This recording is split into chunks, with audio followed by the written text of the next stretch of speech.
You're listening to Big World Network.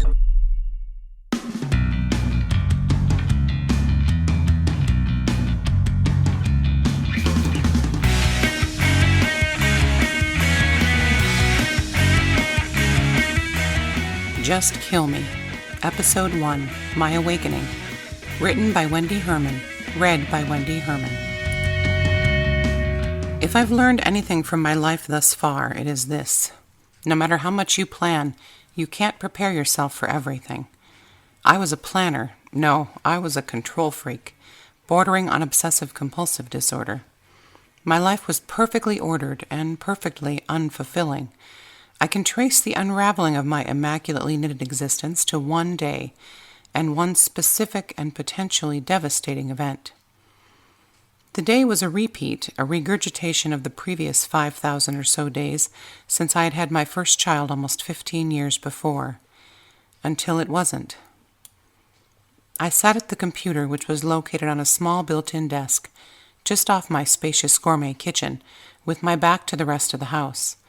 My oldest son Levi and his younger brother Blaze were in the family room attempting to assassinate each other in the latest As Real As It Gets video game on our 62-inch HD plasma screen. I was focusing on my task at hand, but also keeping my ears perked for any inappropriate language. I knew it would only be a matter of time before I would have to abruptly stop what I was doing to break up the latest physical altercation between the two boys. My youngest, Rowan, who was just 3.5 years old, sauntered into the kitchen just then and strode to my side.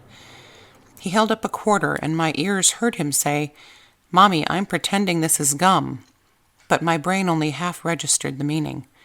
I murmured, "No, sweetie, that's a quarter," having no clue what my complacence would give birth to in the next few moments. As he walked away, I again focused on the gorgeous pair of knee-high black leather boots I was purchasing online, cursing my giant Yeti feet and praying I wouldn't have to return them. Then it all happened so fast, yet in painfully slow motion, that I had no idea how much real time actually clicked away on the clock. First, I heard a word float from the family room that wouldn't be allowed out of a 10-year-old's mouth in any universe, and, sighing, rose to head off the 14-year-old's inevitable response.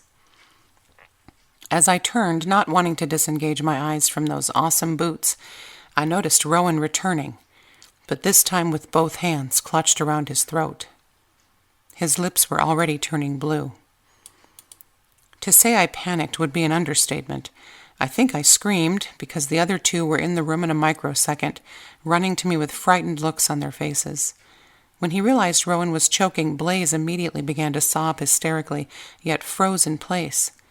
I had enough presence to know that my brain was not accessing any emergency training I may have had in my past, unlike so many people on the news who claimed it all came back to them in a flash when it was needed, even years after their training. All I could think to do was walk to the kitchen door that led outside and quickly slip on my bedazzled flip-flops. As I turned back around, I grabbed my Odyssey keys from the hook where they lived on the wall next to the door. I opened my mouth to say something, I have no idea what, to the other two boys. That's when I witnessed a miracle, right there in my kitchen. Levi calmly walked up behind Rowan and, almost casually, administered the Heimlich maneuver as if he was Dr. Heimlich himself. Immediately, Rowan coughed and out popped the diabolical quarter, along with about a tablespoon of bright red blood. So the whole thing took about 20 seconds, then it was over. Rowan was fine, no thanks to me, but fine he was. I should have taken a deep breath of relief and gotten on with my day. I mean, there were dishes to be done, supper to be started, laundry to be sorted. Life goes on, right? So very wrong. Grateful as I was that Rowan was okay, and amazed beyond belief at the quick action of my oldest son, I suddenly felt like a completely different person. In an instant, I went from grounded soccer mom to detached soul suspended somewhere between the earth and heaven. I guess I was in psychological purgatory. Dishes? Who gave a rat's ass about dirty dishes when at any moment my precious baby could choke on a quarter and leave this world? Leave me. Supper? The only thought of food I may have had was that I wouldn't be able to stomach anything for quite some time, maybe forever. Laundry? Why did we have so many goddamn clothes anyway? None of it mattered. Suddenly, as I looked around my state-of-the-art kitchen, it was all so meaningless. I stood there, unsure of what to do next. Levi was sitting at the kitchen table now, Rowan on his lap, looking up at his now hero for life with glossy eyes. I realized I was actually hugging Blaze, and we were both crying. Thank God. At least I hadn't checked out completely, I thought. Mustering my courage and remembering my motherly duty, I gave Blaze a reassuring final squeeze and released him as he began to calm down. Then I went to Rowan. I squatted in front of the chair he and Levi were sitting in. He smiled and asked me why spaghetti sauce had come out with the quarter. I closed my eyes for a second and grinned. He was so wonderful. How could I have ever gone on without him? His voice was a little hoarse for the next few hours, but within minutes of the incident he was back playing, having been given the stern briefing that money was to never go in his mouth again.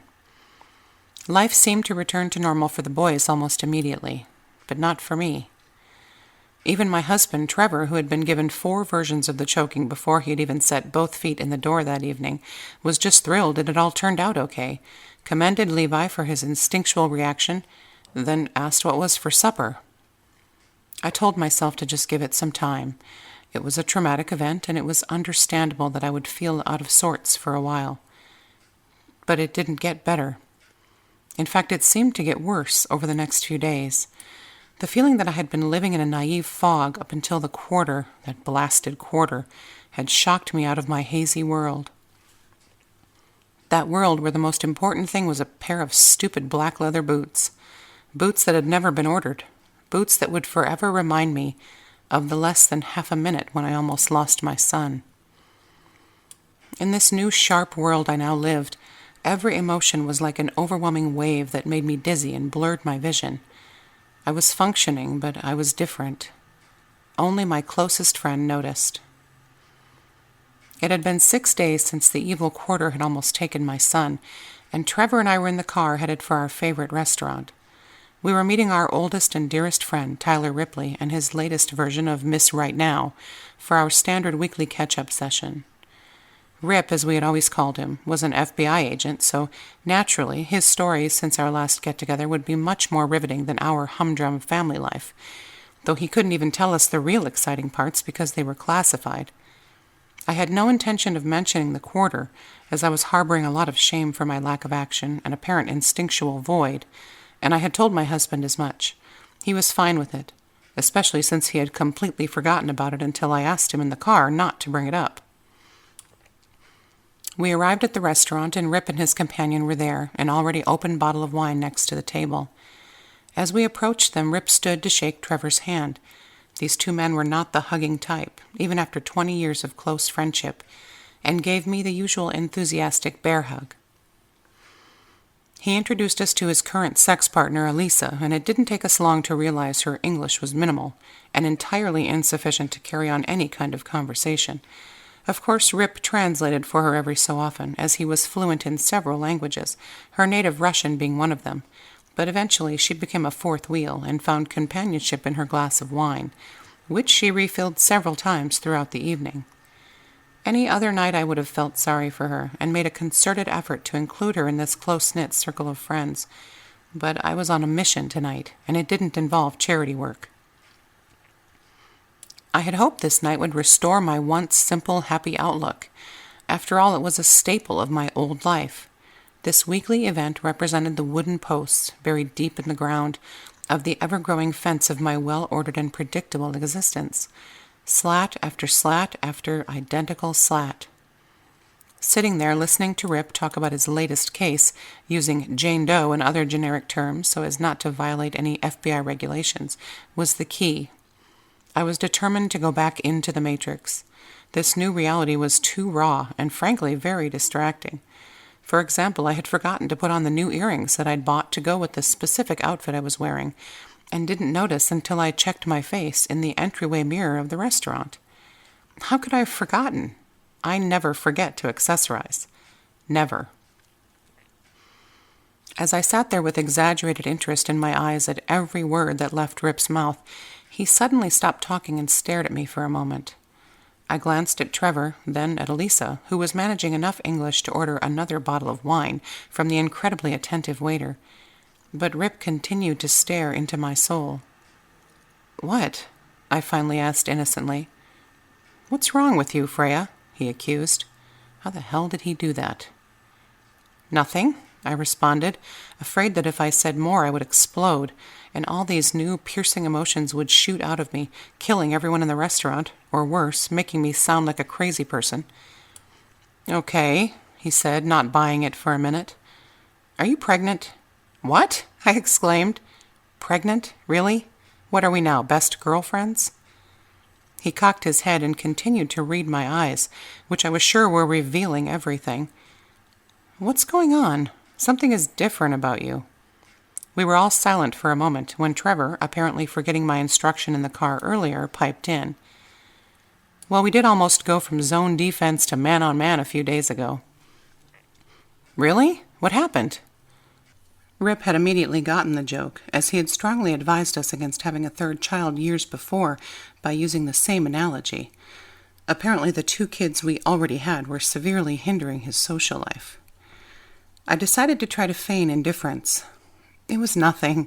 Rowan was choking on a quarter and Levi did the Heimlich and saved him. My voice cracked on the word saved. So much for indifference. Rip's eyes grew wide. He was a self-proclaimed eternal bachelor, but as much as he joked about our kids being a burden, he wouldn't hesitate to jump into a raging river or an active volcano to save each one of them. He was better than an uncle. He was a fierce protector, an FBI-trained one at that. "Okay, that is definitely not nothing. Tell me what happened. Why the hell did he put a quarter in his mouth? He's never done that before, has he?"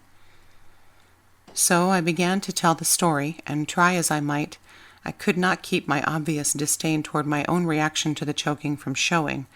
A lot. I had known Rip too long, and he knew me almost as well as my husband did. Or maybe better. When I finished, all was quiet for a moment. Then Rip said, "You know, no one can control how they will react in a situation like that. You need to stop beating yourself up about it, Freya. Everything turned out fine, and in the grand scheme of things, that's what's important, right?" "I keep telling her that," Trevor said, then gulped down the rest of his wine. He most certainly had not been telling me that, but I didn't say anything. I barely managed to give him a microscopic glare that I knew he could sense when Rip demanded my attention again. "So what's the deal, then?" he asked. What do you mean?" I inquired. I had told him everything, hadn't I? "I get that Rowan almost died," Rip began, to which Trevor responded by snorting into his wine glass. We both shot a quick laser beam through his head before we returned our attentions to each other. "And you feel your initial response was inadequate, right?" he asked. "It was inadequate. If Levi hadn't been there, Rowan would have—" I started, but he cut me off. "But Levi was there. And if you hadn't insisted he take that Red Cross babysitter's course last summer, he would have been just as useless as you were." I gave him a look of disapproval at his choice of words, and he shrugged an apology. But he was right. I had been useless, and I knew it. Suddenly I couldn't maintain the mental brick wall I'd been building since the incident, and my heart raced, my breath quickened, and, worst of all, my eyes started to water. Trevor decided this was a good time to engage in the conversation, and actually showed some compassion, after spending the past 6 days making me feel like I was drastically overreacting to the whole thing. As he put his arm around me, the tears started to flow, and I was powerless to stop it. Rip stood up and came around to sit on my other side, also putting an arm around me.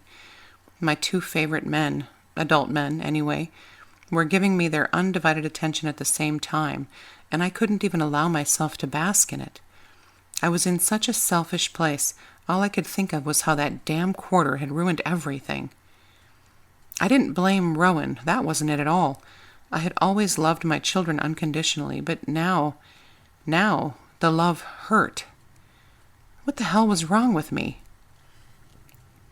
Fortunately, the restaurant was nearly empty, so my little breakdown hadn't garnered much outside attention.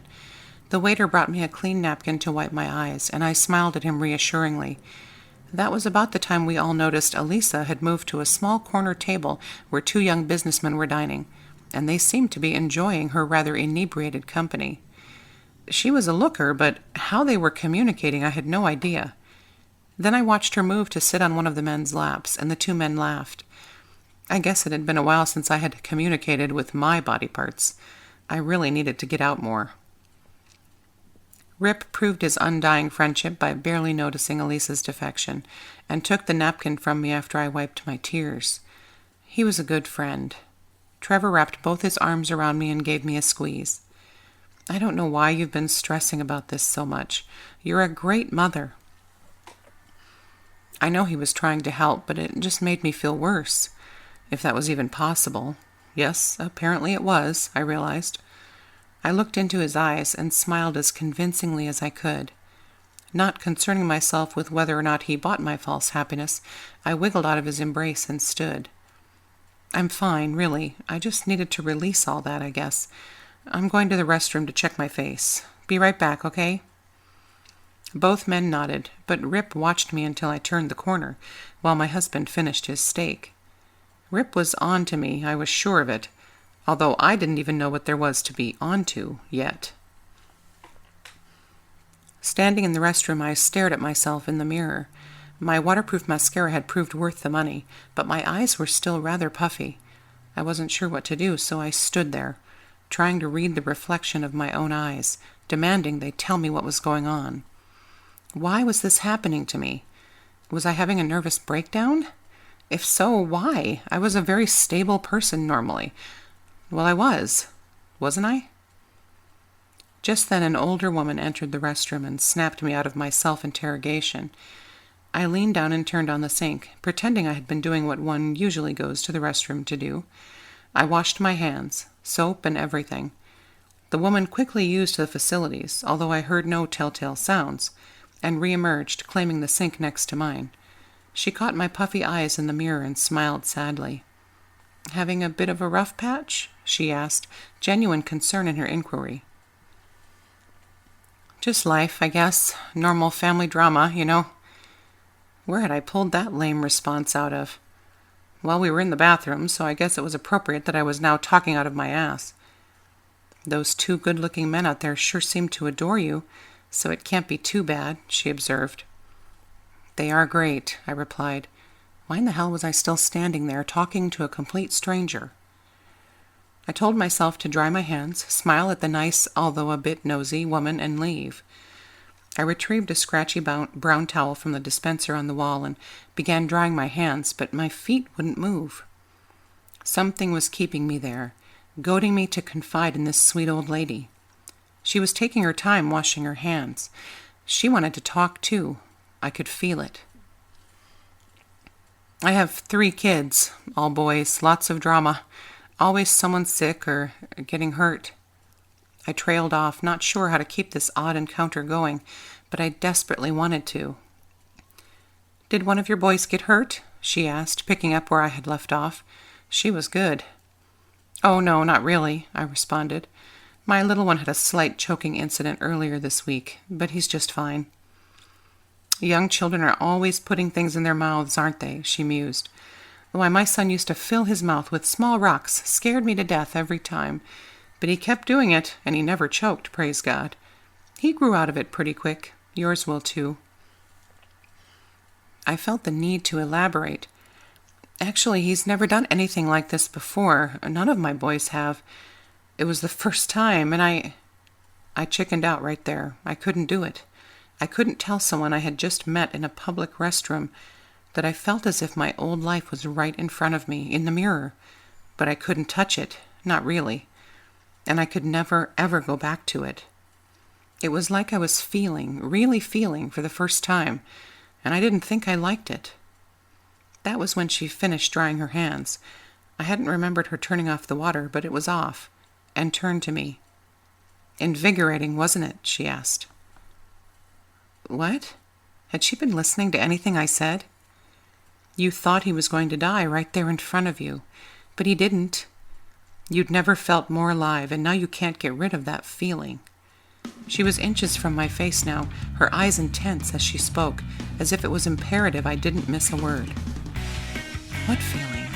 I whispered, wondering what Pandora's box I had just opened, and my apprehension steadily on its way to outright fear. She gave a quick sigh and smiled at me. "That you can finally start living."